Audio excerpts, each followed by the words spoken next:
Have you ever felt it? A quiet hum of restlessness in an otherwise silent room, a sense of being adrift, even when your life, on paper, seems to be on track. It's a feeling of profound unease, a nagging question in the back of your mind that whispers, "Is this all there is?" You might be in your 20s, navigating the first real chapters of your adult life, or in your 30s or 40s, with a family and a career, yet you look in the mirror and see someone who doesn't quite feel a whole. You feel like you're playing the part of a grown man, but you haven't been given the full script. This feeling, this modern male malaise, isn't a personal failing. It's a shared experience, a quiet epidemic of men who feel disconnected from a vital source of inner power, direction, and authenticity. We live in a world that has, in many ways, given us a distorted or incomplete map of what it means to be a man, leaving us to wander, feeling uncertain and unfulfilled. What if I told you that there exists an ancient, powerful blueprint for a mature, whole, and generative masculinity? A map that lies dormant within the psyche of every man, regardless of where he was born or what culture he was raised in. This isn't a map made of paper and ink, but of energy, of psychological potential. This is the profound idea presented by Jungian psychoanalyst Robert Moore and mythologist Douglas Gillette in their seminal work, King, Warrior, Magician, Lover, Rediscovering the Archetypes of the Mature Masculine. They argue that within every man lies 4 fundamental archetypal energies. These are not personality types, but deep, instinctual patterns of thought and behavior that have guided men for millennia. The reason so many of us feel lost is that we have lost contact with these potent inner forces. The journey to becoming a complete and confident man, they suggest, is a journey of rediscovering and integrating these 4 foundational powers: the energy of the king, the warrior, the magician, and the lover. To embark on this journey, we must first understand the terrain. The map we seek is drawn from the work of one of the most influential thinkers of the 20th century, Carl Jung. Jung was a contemporary and, for a time, a close colleague of Sigmund Freud. While he agreed with Freud about the existence of the unconscious mind, he believed Freud's view was incomplete.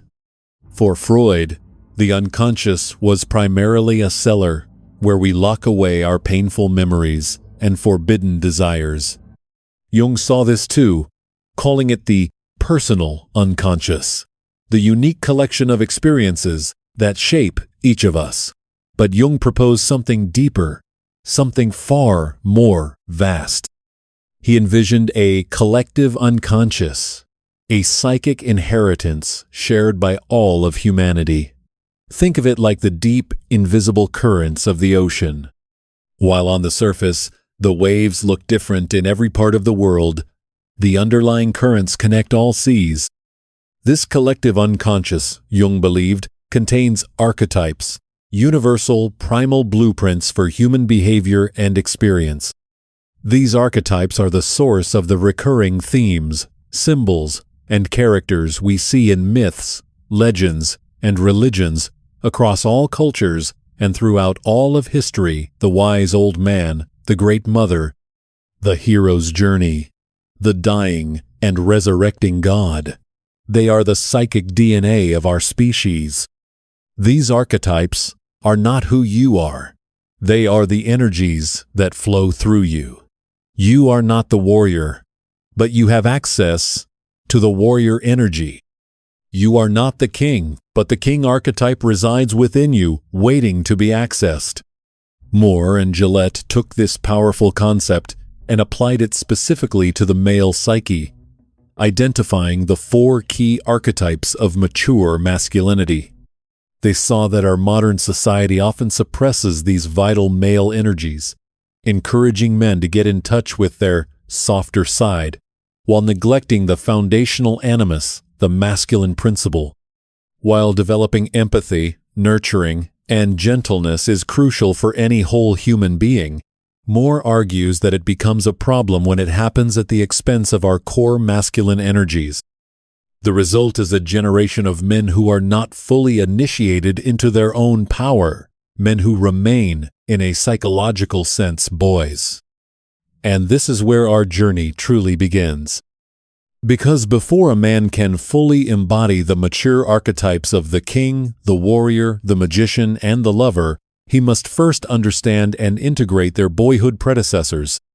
Moore calls this boy psychology, and it consists of 4 corresponding archetypes: the divine child, the hero, the precocious child, and the Oedipal child. These are the foundational building blocks of our masculine identity. They are the source of a boy's wonder, playfulness, curiosity, and desire for connectional, essential for growth. But these boyhood energies don't simply vanish as we age. They remain within us. The problem, Moore suggests, is that many modern men are still ruled by these boyhood archetypes, living as boys pretending to be men. They haven't made the crucial transition into mature manhood. Therefore, our first task on this path of self-discovery is to turn inward and meet these boys within us. By understanding them, both in their light and in their shadow, we can begin to see where we might be stuck and what is holding us back from our own maturity. If this idea of an inner map, of a hidden blueprint for your own masculine soul, is already sparking a new perspective for you, take a moment to subscribe to Mind Decode Explained. We journey through these intricate landscapes of the mind together, every day, seeking not just answers, but deeper and more meaningful questions. By joining our community, you support the creation of content designed to guide you on your own profound journey of self-discovery and healing. Let us begin by exploring the structure of these archetypes. Moore visualizes each one as a triangle. At the top point of the triangle is the full, integrated, and healthy expression of the archetype's energy. At the 2 bottom corners are its bipolar, dysfunctional ways the energy can manifest when it's not properly integrated. Each shadow represents a different kind of immaturity. One is an active shadow, which acts out the archetype's energy in an inflated, grandiose way. The other is a passive shadow, which is unable to access the archetype's energy at all, resulting in weakness and passivity. A man's task is to learn to stand at the top of that triangle, balancing the 2 shadow poles and accessing the archetype in its fullness. This journey from boyhood psychology to manhood psychology is the great work of a man's life. It is the path from being a prince to becoming a king. Our first encounter in this inner landscape is with the divine child. This is the very first archetype to emerge, the wellspring of life-giving, youthful energy. It is the source of our joy, our sense of wonder, and our feeling of specialness. When you feel that thrill of a new beginning, that exhilarating sense of potential before starting a new project, a new relationship, or a new chapter in life that is the divine child making his presence felt, think of a newborn baby. He is, in one sense, completely helpless, dependent on others for his very survival. Yet, in another sense, he is all-powerful. He is the center of his universe, commanding the attention and adoration of everyone around him. This dynamic is reciprocal. The child receives the care he needs, and in return, he inspires joy, hope, and a sense of renewal in his caregivers. He reminds them of the beauty and promise of life. We see this archetype reflected in countless myths and religious traditions. The story of the Christ child is a perfect example. He arrives in the world as a vulnerable infant, yet his birth is heralded by angels, and his presence promises a new order of peace and salvation for the world. Similar stories surround the births of figures like Krishna, Moses, and the Buddha special children, full of immense potential, yet fragile and in need of protection. The divine child within us carries this same energy. It is the part of us that feels our own potential for greatness, our own unique destiny. It is the voice that whispers, "You are special. You have a gift to give to the world." When nurtured correctly, this archetype matures and provides the foundation for the king archetype, the center of order, creativity, and blessing in the mature male psyche. But if this energy is neglected or mishandled, it fractures into its dark shadows. The active shadow of the divine child is the high chair tyrant. Like the healthy divine child, the tyrant demands to be the center of attention, but unlike him, the tyrant gives nothing back. He doesn't inspire, he only demands. He is the embodiment of entitlement, narcissism, and infantile rage. When his needs are not met instantly and perfectly, he explodes. Any parent who has tried to feed a toddler knows this energy intimately. One moment he is accepting the spoon, the next he is screaming, flinging food across the room because the world is not conforming to his exact, unspoken desires. An adult man still possessed by the high chair tyrant is pathologically self-centered. He believes the world revolves around him. He cannot handle criticism. He refuses to take responsibility for his mistakes, and he flies into a rage when things don't go his way. His arrogance blinds him to reality, leading him to make reckless decisions, convinced of his own invincibility. You see this shadow in the celebrity who believes the rules don't apply to him, the boss who berates his employees for minor infractions, or the politician who lies with impunity. But we can also see him in ourselves, in that inner voice of perfectionism that criticizes us relentlessly when we fall short of some impossible, self-imposed standard. That nagging voice telling you you're not good enough is the high chair tyrant in your own head, banging his spoon on the table, demanding a perfection the world can never deliver. The passive shadow is the weakling prince. Where the tyrant screams, the prince whines. He is listless, devoid of passion, and perpetually needy. He is a master of playing the victim. When challenges arise, it is never his fault, and he waits passively for others, a parent, a partner, the world to rescue him. He is the perpetual hypochondriac, always finding something new to complain about, always signaling his fragility to elicit care and abdicate responsibility. In an adult man, this shadow often manifests as what's commonly known as nice guy syndrome. This is the man who is passive-aggressive, unable to state his needs directly but simmering with resentment when they aren't met. He lacks drive and initiative, waiting for life to happen to him. He secretly believes he is owed something for his sensitivity and weakness, and becomes bitter when the world fails to deliver. To successfully integrate the divine child as a man means to hold on to that sense of your own special potential while humbly accepting your human limitations. It is about retaining your youthful wonder and creativity while taking full responsibility for your own life. It is the source of your vitality, reminding you that life is a grand adventure and you have a unique and important part to play. Next on our map, we meet the Precocious Child. If the divine child is about being, the Precocious Child is about knowing. This is the archetype of curiosity. It is the energy that drives a young boy to endlessly ask, why? Why is the sky blue? Why do things die? What makes the car go?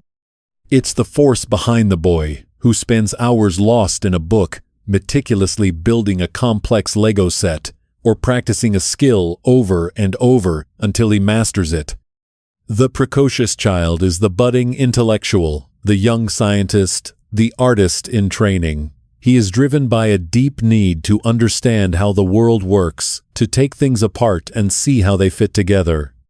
He is contemplative and reflective, fascinated by the mysteries of life. He loves to learn, and just as importantly, he loves to share what he has learned, hoping to help others with his knowledge.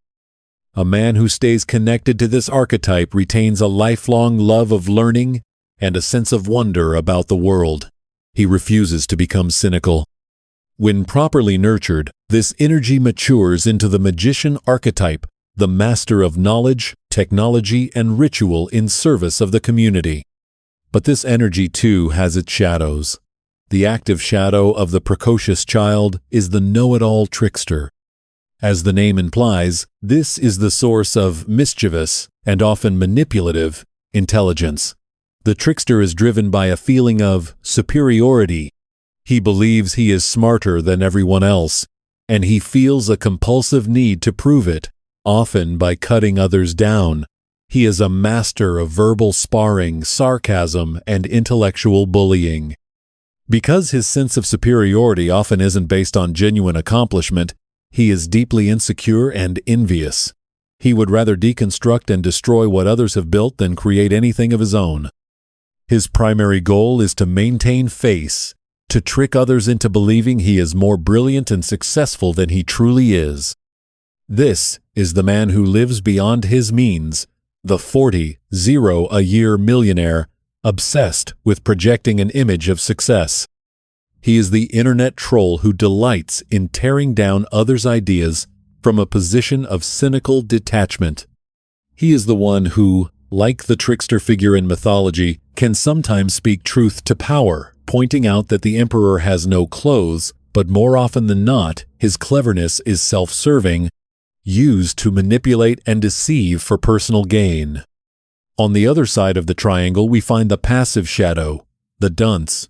The boy or man possessed by this shadow appears oafish, uncoordinated, and slow-witted. He seems innocent and naive, perpetually confused by the world. But as Moore points out, the ignorance of the dunce is often a dishonest performance. He may understand far more than he lets on, but he plays dumb to avoid responsibility and the risk of failure.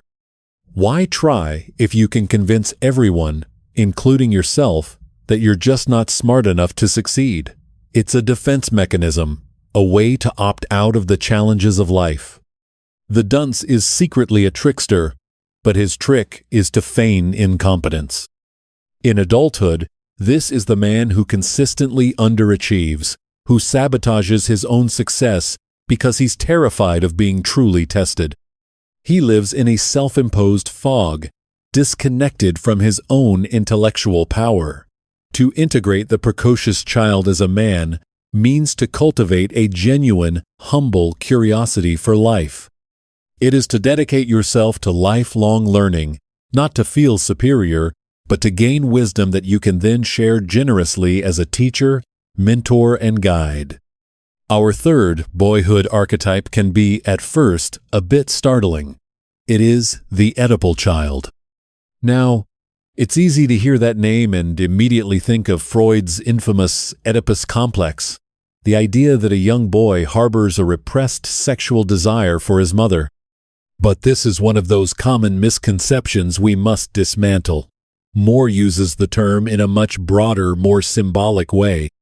The yearning of the Oedipal child is not for his literal biological mother, but for a connection to the Great Mother, the universal feminine principle of nurturing, connection, and unconditional love that we find in myths and legends around the world.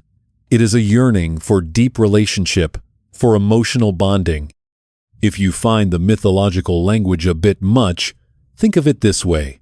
This archetype represents the romantic, artistic, and spiritual sensibilities in a boy. It is the source of his imagination, his intuition, and his deep feelings.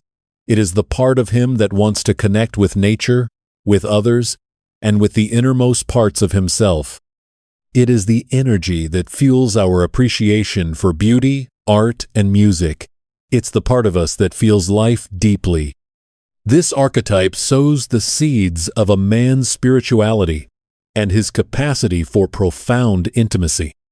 When this energy is guided by a mature masculine presence, it develops into the lover archetype, the man who is deeply connected to his own feelings, to others, and to the world, experiencing life with passion and zest. When this connection to the feminine is not properly mediated, it splits into its shadow forms. The active shadow is the mama's boy. Instead of connecting with the symbolic energy of the Great Mother, he remains pathologically attached to his literal mother, or to a series of mother figures. This shadow, as Jung suggested, often takes hold in the absence of a strong, present father figure. The mama's boy lives to please his mother, afraid to ever disappoint or worry her. Her approval is his highest goal. He hears the words, "You're such a good boy," and feels a deep sense of satisfaction, even as an adult. Many men never escape this shadow's influence. They are unable to fully commit to a partner because their primary allegiance is still to their mother. They cannot form a new family because they have never truly left their original one. This shadow can also manifest in less obvious ways, such as serial womanizing or an addiction to pornography. The man is driven by an insatiable hunger for the unconditional love and acceptance of the archetypal mother, a void that no mortal woman can ever fill. So he moves from one relationship to the next, or disappears into a fantasy world, endlessly searching for a connection he can never find because he is looking for it in the wrong place. The passive shadow of the Oedipal Child is the dreamer. Where the mama's boy is overly attached, the dreamer is detached and aloof. He takes the healthy desire for inner exploration to a dysfunctional extreme. He lives with his head in the clouds, disconnected from reality and from other people. While there is nothing wrong with being introspective, the dreamer spends so much time in his own fantasy world that he fails to develop the social skills and practical know-how to build real relationships or make his dreams a reality. He becomes emotionally sterile and disconnected, lost in a world of his own making, unable to bring his inner visions into the outer world. To integrate the Oedipal Child as a man is to embrace the tender, feeling side of your nature without being consumed by it. It means being able to connect deeply with your emotions, your loved ones, and the beauty of the world, while still remaining grounded and effective. It means loving and honoring your mother, but decisively becoming your own man, capable of creating and leading your own life. The final boyhood archetype is the hero. This is the archetype of action, competence, and striving. It emerges as a boy begins to test his limits, to see what he's made of. The hero wants to prove himself. He is the little boy who dreams of being a firefighter, an astronaut, or a champion athlete. He is driven by a desire to be strong, to be effective, and to make an impact on the world. This is a crucial stage of development. It's how a boy learns to set goals, to face challenges, and to develop discipline. The hero is the part of us that responds to a call to adventure, that is willing to fight for a cause, and that feels a thrill in overcoming obstacles. It is the raw, unrefined energy that, when properly disciplined and channeled for a cause greater than itself, matures into the powerful and principled warrior archetype.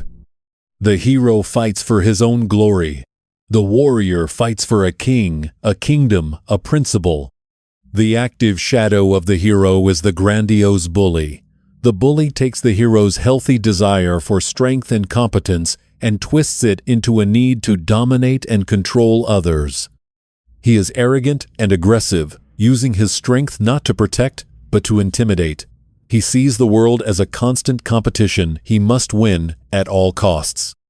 He is terrified of appearing weak, so he masks his insecurity with a swaggering, aggressive posture. This is the playground bully who preys on smaller children, but it's also the adult man who is a tyrant at home or in the workplace, who can't handle dissent and who believes that might makes right. He is always posturing, always trying to prove he's the alpha, because deep down he feels like a fraud. The passive shadow is the coward.